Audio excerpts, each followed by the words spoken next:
Hello, everyone, and welcome to today's webinar, Observability for Database Optimization, How Mayden Leverages Instana and DBmarlin for Better Customer Outcomes. My name is Kristen Brown, and I'll be your moderator. Before I hand it over to our speakers, I have a few housekeeping items to cover regarding this webinar. First, today's webinar will be recorded and available on demand after the live session, and will be sent to you via email so you can access it on your own. We'd like to hear from you during today's presentation. If you have questions for our speakers, please feel free to send them through the Q&A box on the bottom of the screen. We'll be answering questions at the end of the session, but if we don't get to your question during today's webinar, we'll be sure to follow up afterward. So without further ado, I'd like to kick things over to our speakers.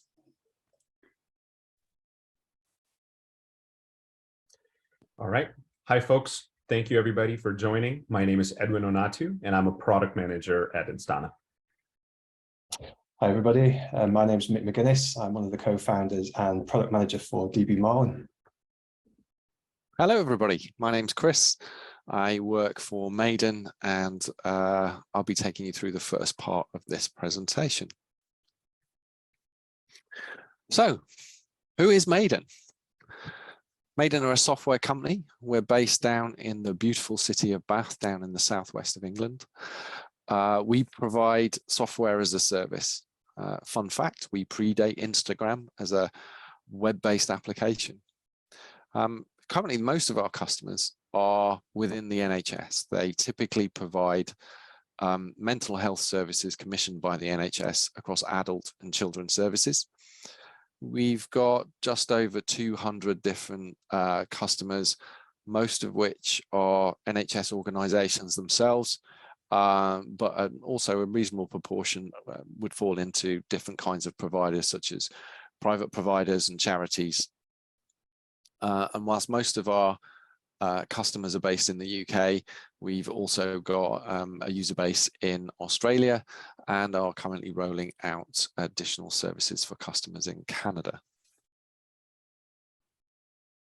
So in talking about DBmarlin and Instana, it is probably helpful to understand a little bit about how we develop. So agility and speed are really important to us, and I guess most software companies would say the same. But what does it mean to us? Well, firstly, we have got into a habit of deploying code usually multiple times a day. We'll have typically around 15 to 20 deploys a week. Now, within the context of a health application, that's actually really quite unusual, particularly within the UK. Most healthcare systems maybe are deployed once every 6 months, maybe if you're lucky once every 3 months, but it wouldn't be unusual for a deploy to be once every 12 months. So to be deploying code really frequently is not common. But for us, it feels like the right thing to do, particularly from the point of view of managing risk. Large point releases come with significant risk because they tend to have packaged up with it large numbers of changes. By having a continuous stream of frequent, small incremental releases, not only do we get to resolve issues more quickly, but we're able to take full advantage of the fact that this is a web-based application, and we can deploy it quickly. However, we can also roll back should there be any issues. Thankfully, that's few and far between. But at the end of the day, you really can't get away from the fact that it really does speed up the process of innovation, and we see it as a competitive advantage. Adding a little bit more context to not just the technical reasons for speed and agility. Last year, the NHS, NHSX, in fact, commissioned a survey from its users, the users of clinical systems. It's the first large-scale survey that had been done. The initial tranche focused on a couple of areas, and one of those happened to be software supporting mental health services. most of our customers are involved in the delivery of primary care mental health services. So these tend to be people supporting patients with mild to moderate anxiety and depression with talking therapies. And that would be true of whether it was adult or children's services. So the national survey was launched. It was run by an organization called CLASS, under what was called the Arch Collaborative. So CLASS have run EPR surveys across a number of different regions, including the US, but also worldwide, and they ask a standard set of questions. So it's not just a survey of the NHS and comparing NHS commissioned systems, but it also allows you to benchmark where you are more widely. So here's some of our results that came back, and we were really pleased with what we saying. There were some learning points for us, and we've continued to build and strengthen. But you can see we came out well on: is it reliable? Has it got the appropriate functionality? And has it got a fast system response time? Not only did we outperform the NHS average by some margin, but in those markers we also outperformed the CLASS average, so a worldwide average on those markers as well. So it's just I'm mentioning this really because it's an example of how we value speed and agility. So that's a bit of background about us and what we do, what our values are. And that leads neatly on into the tools that we're talking about today, Instana and DBmarlin. So the first example I'm going to give is around pre-release in the development cycle. And then I'll go on to talk a little bit about post-release into production. So initially I'm going to talk about DBmarlin, and then I'm going to talk about Instana leading into DBmarlin. Earlier this year, we launched a major new feature within our product. For many of our customers, one of the key reasons they use our system is that they have a requirement to capture and report data to NHS standards. Most clinical systems within the NHS would be expected to do that. One of the things the NHS does do well and is able to do as a national health service is set standards for the reporting of data so that you can compare areas with each other on how they're performing. But in order to do that correctly, you need data standards.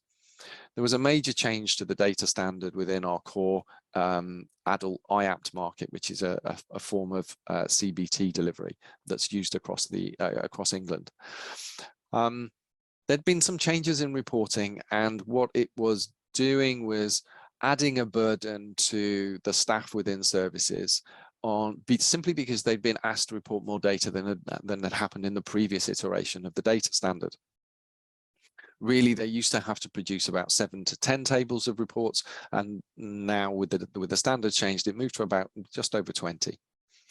So in having to prepare these reports, we do a lot of the heavy lifting, but there are still some requirements for particularly the data leads in the services to probably spend an afternoon making sure that the data is correct in running 20-odd reports. So we developed a mechanism for all of the reports to be run at once, saving a significant amount of time for the data lead, going from a couple of hours down to 5 or 10 minutes. Now, we were aware of the complexity of the reports that were needing to be run. So we wanted to manage the risk associated with that. The reports are run on live data. There's often a need to run the data and maybe do some cleansing and rerun the data. So it has to run off live databases. But in running 20 reports almost at once, each of which report has hundreds, if not thousands of SQL queries to be able to produce the data in the required standard, there was always the risk of the reports, by doing everything at once, having a negative impact on the performance of the system as a whole, not just the reporting suite. So throughout the development cycle, we've been using DBmarlin, and you'll see later on some of the details of how DBmarlin does what it does. We've been using DBmarlin to help our development teams focus in on the slow queries, not just simply by using Explain, which is clearly available as an SQL tool, but by helping us prioritize the slower queries. From the many hundreds or thousands that were being run, it was important that we spent our time focusing it in on the most suboptimal, so that we could make the best advantage of any investment effort that was going to happen. So DBmarlin did exactly that. We were able to run the reports as we were expected throughout the development cycle, and it listed all of the queries, the load it sets on the server, or the cost of those queries, and then run through iterative cycles of optimizing the queries, making the best use of perhaps indexes, or re-engineering the structure of the data that we were using to run from, really to make the best use of and increase the chances that we were going to have a successful launch.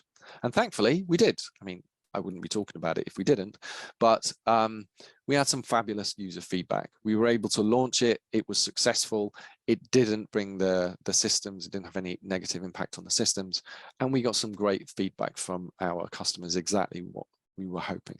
And we were able to do all that with the confidence because of the work that DBmarlin had played, or the role DBmarlin had played in helping us focus our development efforts in the areas that were most likely to give us the most benefit.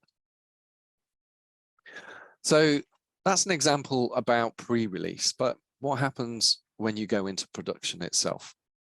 So a second example is about a piece of development work we did about 18 months ago. If you talk to almost anybody in a healthcare setting, particularly healthcare providers, I don't think it's unique to healthcare, but it's certainly a hot topic within healthcare. There are often multiple clinical systems being used, mostly because there's certain kinds of specialisms, and you might term it a bespoke database because it's really aligned to the delivery of care in particular settings. But anytime you have more than one, you always run the risk of silos of data. And in a healthcare setting, not only is that a little bit awkward, leading into administration or additional administration, but it also brings with it some potential for clinical risk, where some data that's in one system isn't immediately visible to somebody working in another system. So we worked on a project really connecting us with one of our partner systems. We work in primary care settings. This is a system that's traditionally used in secondary care settings. And what it allowed the services to do was, with each referral that came in, you could immediately look up to see if the patient existed in the secondary care system. It saved all of the admin team the manual process of looking up the patient to see if they existed. There may be some risk indicators in the secondary care system that are important to know for the clinical team. It worked. It was great. And the service were able to save hundreds of hours through of admin savings, simply by being able to get the system to automatically check up and link through to the secondary care record. And it was great. Everything worked fine for about a month. And then performance slowed dramatically. And as I said, speed is important to us. So it became really important to solve it, not just because it was something that we wanted to turn back on for our clients, but it was going to save a lot of time.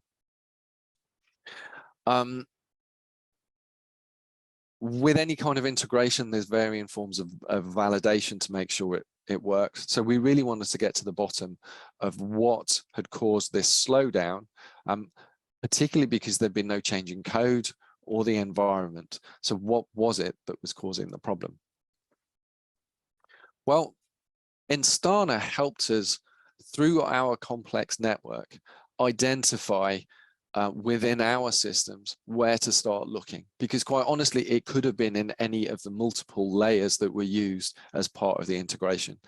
So this is a snapshot of an area, and what you can see here is that we were reaching a point where each query through this particular authentication routine was approaching a second to happen, which when you're handling tens of thousands of those a day was really causing bottlenecks within the system as a whole. So what was the fix? We could see within Instana and its great observability where the problem was to start looking. But when we started to dig into it, we needed more details to really understand exactly what the root cause of the problem was. So we had Instana in place already, but we needed some deeper database insights. Kedron, the reseller within the UK for Instana, had been instrumental in helping us identify Instana as a tool that worked. And then they also brought DBmarlin to our attention as well.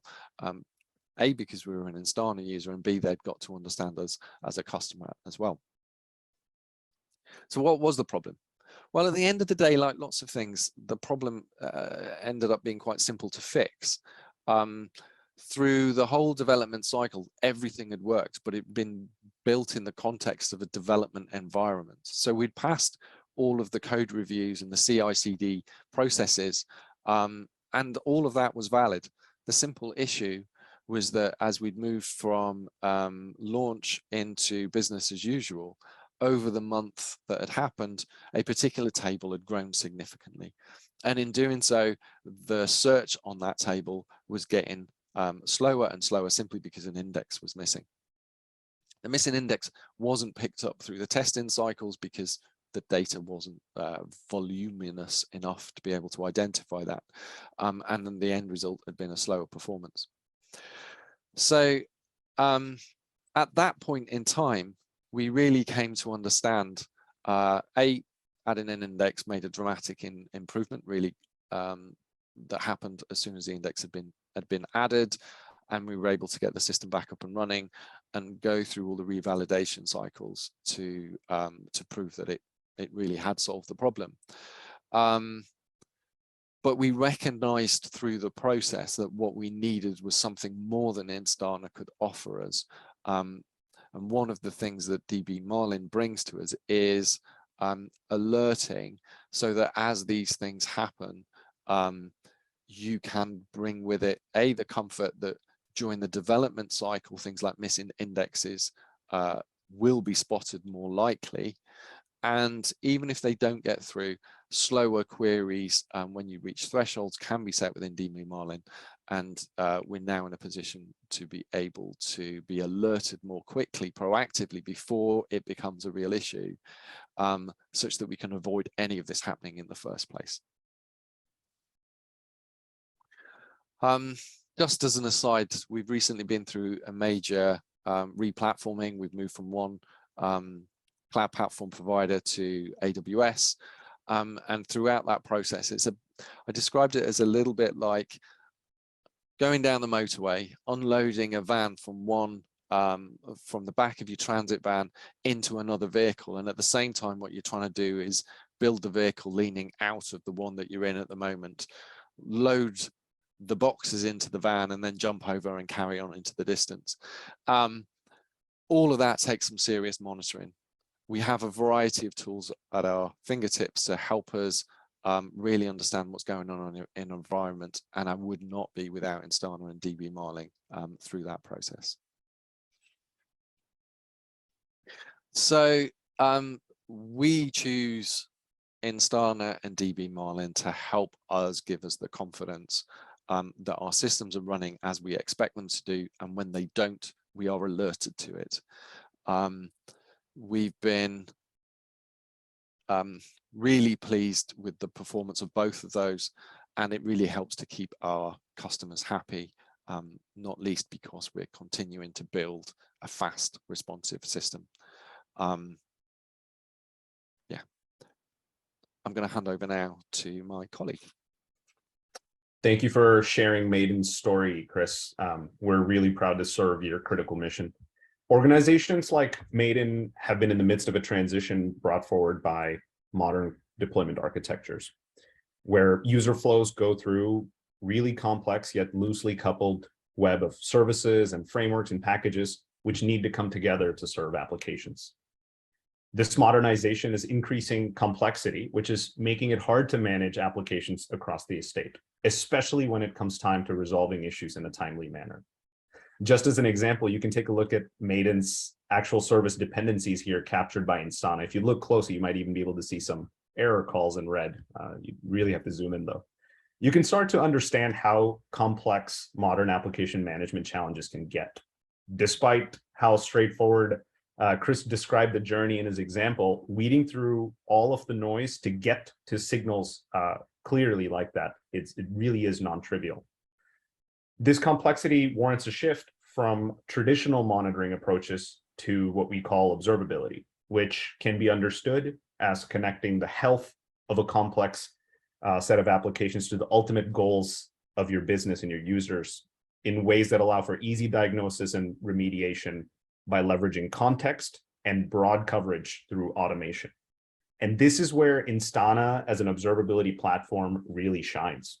Instana provides a soup to nuts observability platform that builds on hyper automation and dynamic context as much as possible to allow for frictionless no-code observability.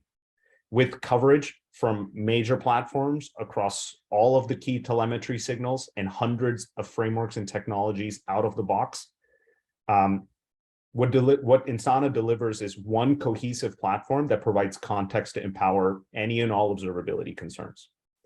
The secret to Instana's scale and coverage is actually a focused strategy of going very wide with observability, but not necessarily going too deep in certain areas.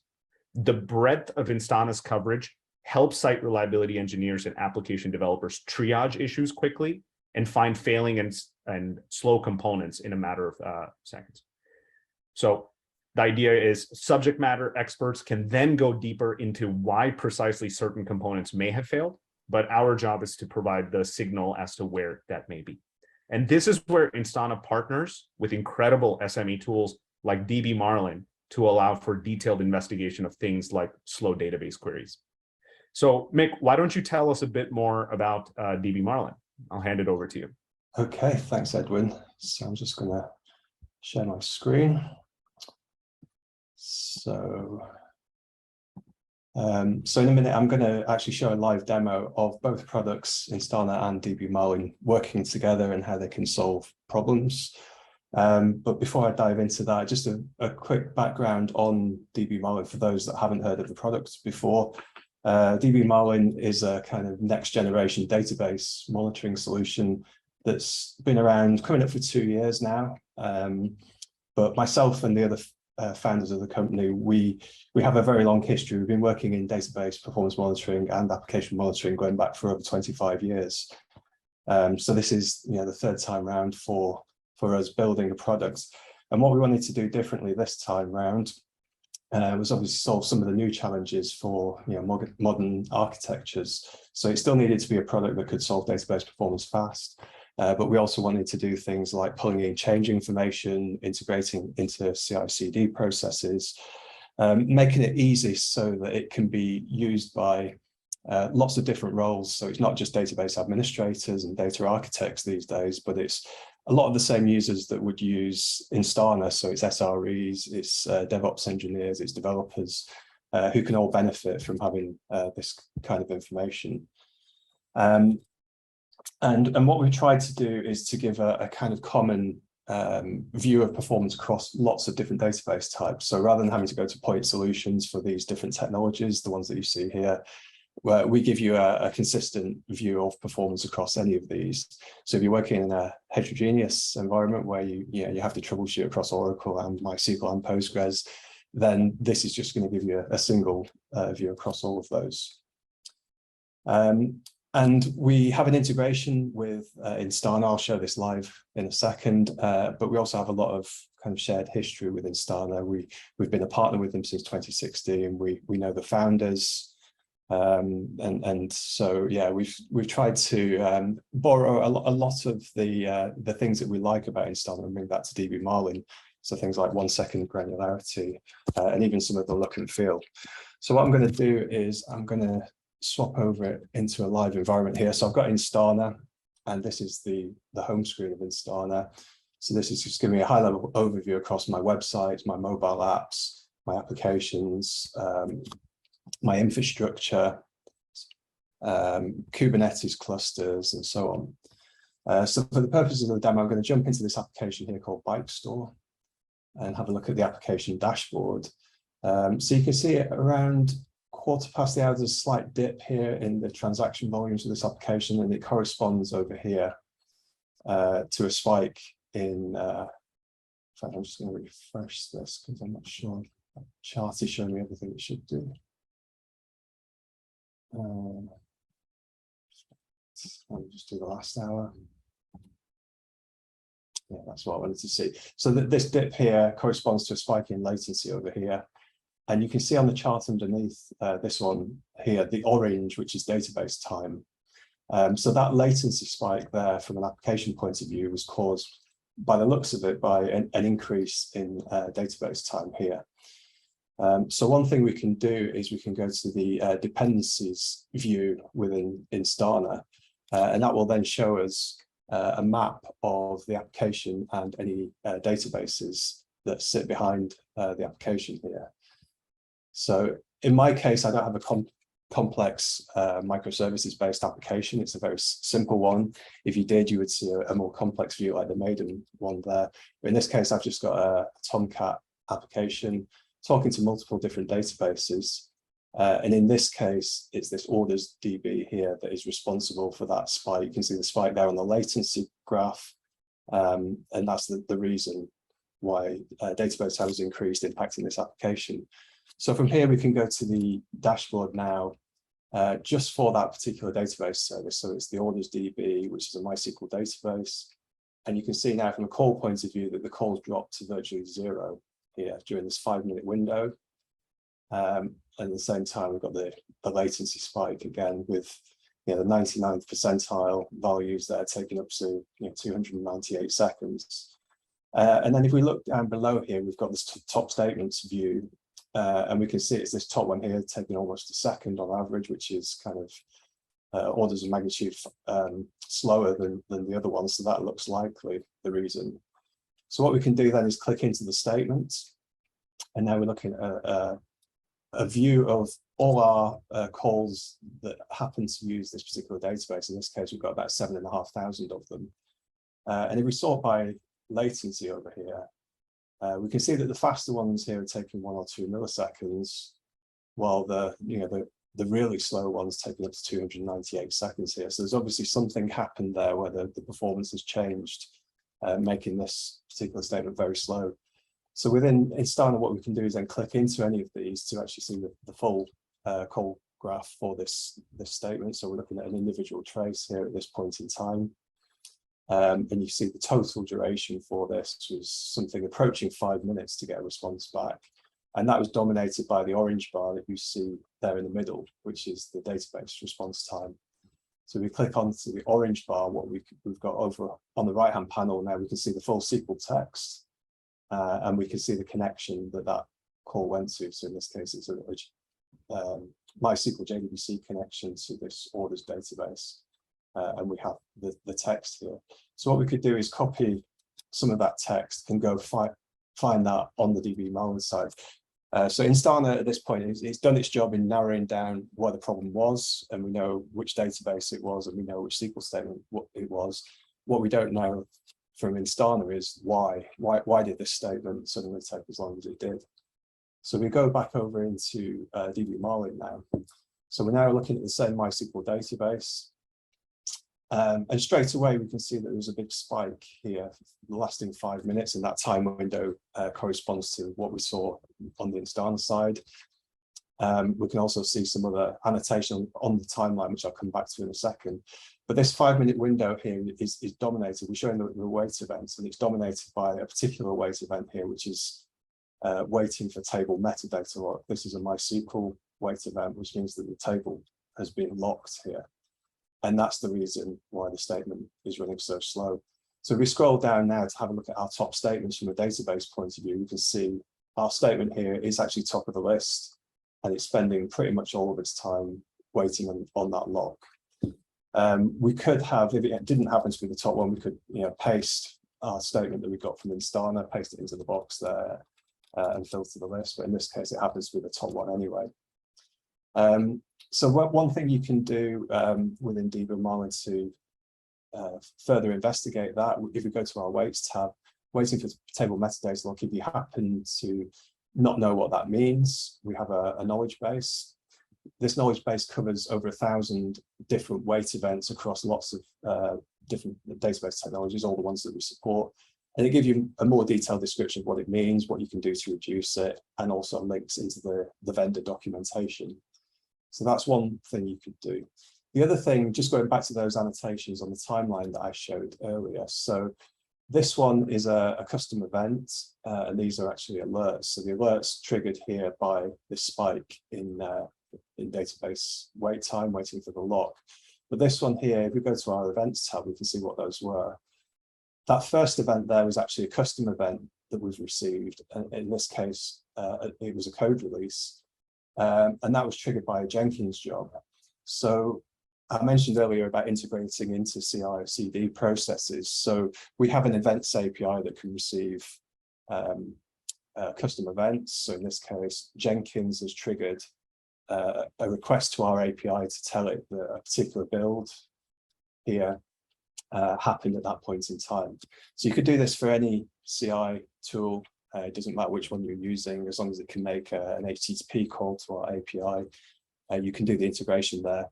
And I should say, for anybody that hasn't seen it, Instana has this same capability as well. They're called release markers, but you can do the same kind of thing there as well. So in this case, it looks likely that it was that change there, that code release, that somehow locked the table that's then triggered that 5 minute of slowdown from an application point of view. So that was the first example I wanted to show. If I go back to the top level in DBmarlin, I've just got another example I wanted to show. So I'm going to go, this is my kind of top level overview across all my different database instances. And you can see we've got various different ones that we support here. So this top database here is a Postgres database. We've sorted by total database time. We've also got the number of SQL executions and the average SQL response time. And then we've also got columns for any alerts that have been triggered, our custom events like the one that we just saw there from a code release. But we also have change events that we can capture automatically, and I'll show you those and what those look like. So if you go into this Postgres instance, the performance profile looks a little different to what we just saw. But again, you can see we've got a couple of changes, and database time suddenly drops from several minutes in each of these periods down to a few milliseconds. But then something else changes here, and our database spikes again, triggering an alert. So in this case, if we go to our events tab to have a look at what those were, the first two changes here at the start of the period were indexes being created. And then the second change here around 1/2 was the same two indexes being dropped here. So if I go back to the performance view, you can see what a massive impact those indexes had. So like in Chris's example, he was saying that indexes, one missing index caused a big issue for them. In this case, you can see that you're going from in each of these 1 minute bars, it's about 16 minutes worth of database processing down to 1 or 1 millisecond or something like that. Sorry, one second or something like that. So way faster. What you can do here, just to kind of get into even more detail than that, is you can have a look at the statements. So in this case, let's pick on the top statements. We've now got the statement profile, and we can clearly see that this top statement we've picked was impacted by those index changes here and here. And where you see that even more clearly is you go to the execution plans tab. So in this case, for the period we're looking at, this 1 hour period, we've actually got 2 different execution plans. We've got this one with a very high cost, 300,000, where it's doing a sequential scan on this rides table, so it means it has to scan every single row in the table. But we've also got, because we had that index change, we've also got a more efficient plan where it's accessing that rides table using an index scan instead, which is way more efficient, and you can see the cost is much lower by using the index. And like I showed you with the wait events, we also have a knowledge base for execution plan steps as well. So if you wanted to know what Postgres index scan actually means, again, you can click through and it'll give you a bit more detail about what an index scan is, whether that's a good thing or a bad thing, and what you can do about that. And then just finally, one last thing I wanted to show. So here, obviously, there's been a change in performance profile, and it was triggered by a change. One of the other ways of seeing this is we go to our time comparison reports. Time comparison report lets you pick 2 different periods before and after a change. So if I was to select, let's say, my Postgres instance, have a look at 2 o'clock and compare that to, let's say, 2:30, just looking at say a 30-minute window. If we generate the report for that, you can now see the difference here. So in the first period, 34 minutes of database time. In the second period, 7 hours worth of database time. That's a 1,196% increase there. So this gives you a nice kind of side-by-side comparison. It does it. You can see the high-level figures. You can see the wait events. You can see the impact on the individual statements as well. And you can also down the bottom see any changes that happened between the 2 time ranges there. So that's a really nice way of comparing, especially if you're doing a lot of changes, like multiple changes per day. A good way of kind of validating that change has not had any negative performance effects. So that was everything I wanted to demonstrate today. So I'm going to hand back to Kirsten to see if there are any questions that come in. All right, thank you, speakers. So it does look like we have a couple questions. And if you guys haven't already asked your question, feel free to go ahead and put it in the Q&A box right on the bottom of your screen. So the first question I see is, since we face the challenge of not catching high latency calls from slow database queries until we're in production, how could we use DBmarlin/Instana to analyze calls earlier and at least catch them right away in production? I mean, I think that's really has really been highlighted in some of the examples I gave at the beginning. Development's complex. You don't always catch everything. We're looking at development from multiple angles, including clinical safety, information governance, safe code, secure code standards. You can't always catch everything during the production phase. However, having tools, sometimes automated tools, sometimes more manual peer reviews, all contribute to being able to develop good quality code. So DBmarlin in pre-production environments, particularly where we know that there are certain things that have caught it out in the past, or certain like missing indexes, for example, it just helps us to as an additional layer during the development cycle to cross-check things like the query performance. It's not a catch-all. It won't mean that it never happens again, but by having it there as a tool means that as we're doing that development work, either we catch it at development, or if it does go into production, we catch it as early as possible in production as well. So that's my take on it anyway. Yeah, I think you need to have data volumes in your pre-production environments, something similar to production, or at least cut down version, but of where the scale is there that it can pick up performance problems. I know that's hard if you're building something from scratch, like your example earlier, Chris, where it's a brand new table. You've no idea whether it's it's gonna, how many millions of rows it's gonna have in after a while. So sometimes it is hard, but yeah, I think having pre-prod environments that have something that resembles a scale production is a good way of catching stuff early. Great. All right, I see another one in here. What are the challenges you are facing in your cloud migration, and what unique techniques are you using to ensure you don't lose observability in transit? Well, I guess we just did a cloud migration. I mean, Instana was helping us observe what was going on. I mean, it genuinely is an observability platform, so we could see what normal running was like. So as soon as you make changes to normal running, because it might be running on a different server today because of the migration process, you can make those side-by-side comparisons. It does you don't get drowned in a lot of dumb alerts. It does the sifting, a lot of the sifting for you to help identify where it thinks the most likely issue is, rather than just alerting you to all of the potential problems. That's where I think we find it helpful. So whether you're standing still on the same platform or moving, that kind of foundational functionality for us is really important.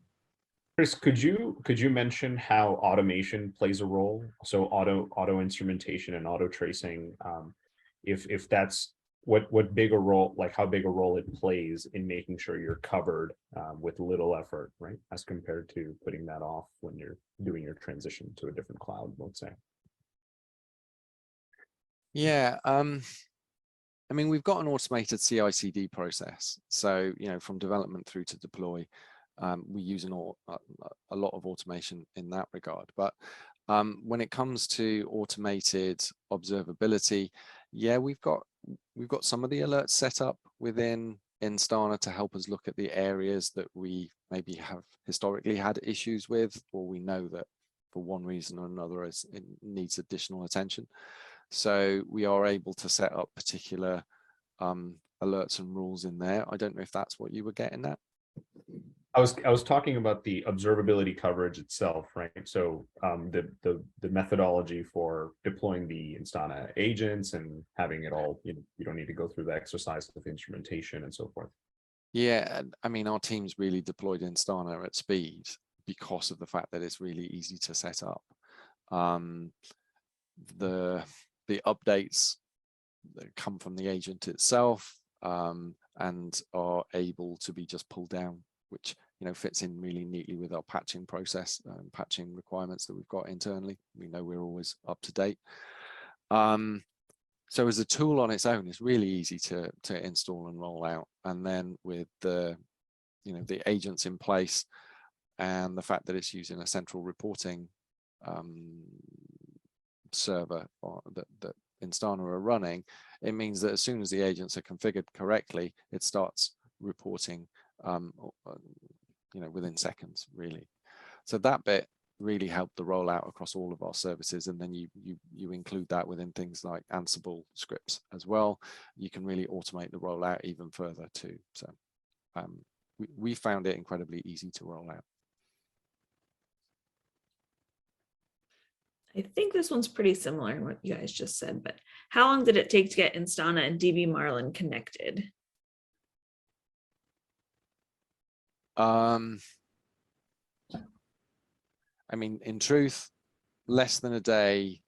Once you've done it, it probably took longer the first time round because you're having to read the manuals and get the two connected in that regard.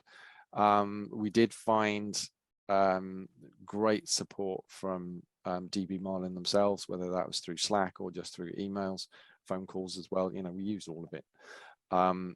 So once we knew what we were doing, we rolled it out to the first one within a couple of hours, and then the rest followed within the day. So that was really straightforward. Okay. And then another one is, how soon after adding DBmarlin to Instana do I get visibility into my database? I guess I could answer that one. So yeah, DBmarlin, you'll start seeing the data immediately. So we have 1 second granularity, the same as Instana. So as soon as you make the connection, you'll see that data immediately. So yeah, no lag. Once you set it up, it'll be there all straight away. And the last one, it looks like you're handling sensitive data. What kind of considerations does that bring to the monitoring tools like Instana and DBmarlin? I mean, that was one of the reasons we ended up selecting Instana. Our IG team really had to approve not just the tool itself, but the data that was being transferred, particularly because it was coming from our servers via the agents to the Instana environment. And what really swung it for us, we wanted that 1 second granularity, but we wanted to make sure it was done safely. For us, what swung it was the high security mode that Instana's got, which we could audit that it was stripping out sensitive data from SQL queries, for example.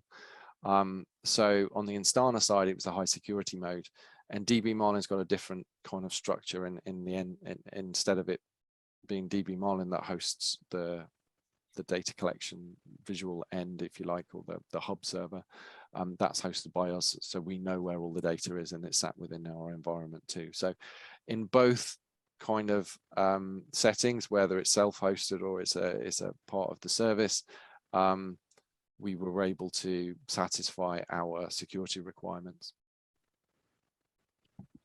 Great. Does anyone else have any more questions? Just go ahead and send them through the Q&A box and we can answer those. No. I also added this link that you see on the screen right into the chat. So if anyone wants to get their free copy, go ahead and click on the link for your trial to introduce DBmarlin for Instana. But if we don't get any more questions, which I don't see coming through, I think that concludes today's webinar. Any final comments, questions, concerns? No?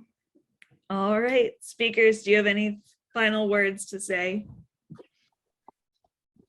Just, yeah, if you want to take advantage of the offer, that's free to monitor one database instance of your choice. And if you need any help with that, just reach out. We have a community as well. So look forward to seeing you there and helping you get started. And like I said in the beginning, this webinar was recorded, so it will be sent to you later on today, or you can access it through our website. So with that, thank you everyone and have a wonderful rest of your day. Bye.